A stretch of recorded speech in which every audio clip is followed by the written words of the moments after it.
with differentiation. Differentiation.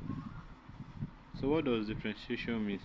Differentiation simply means like you want to compare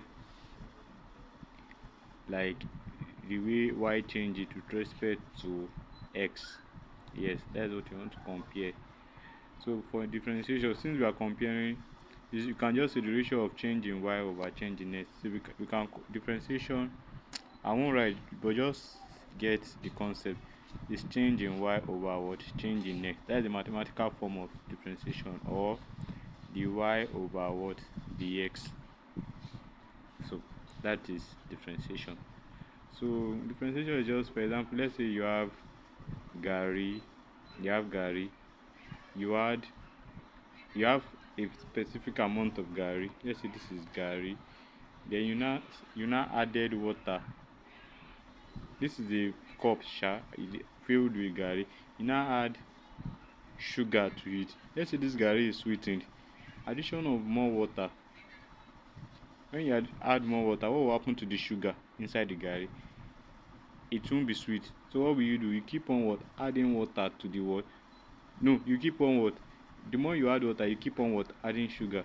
So the way this water is changing, that is the increase in the water, we have a change in the sugar. That means an increase in the sugar. So that is how differentiation works. So differentiation is just the rate of change of something with respect to time, or with respect to whatever thing you are comparing it to.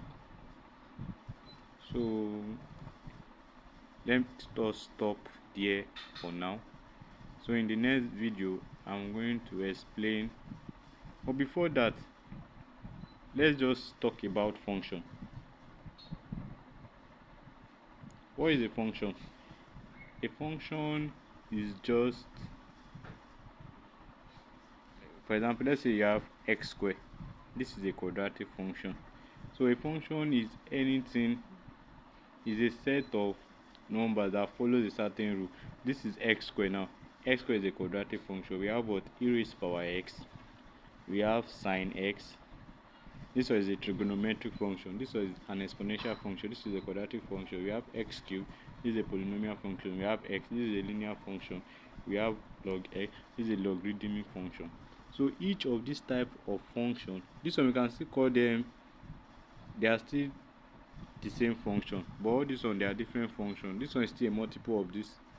They are still, this one is still like, it's still a family of this. So they are still, so each of these function, they have their own what? The same derivative. So different function have what? Different derivative. As we go further, I'm going to explain more on that. So different function we have what? Different derivative. So this sin x is, it has its own, is a trigonometric function. So that means what should come to your head is that trigonometric function has its own derivative. Exponential function has its own derivative. Logarithmic function has its own derivative. So every function has its own derivative.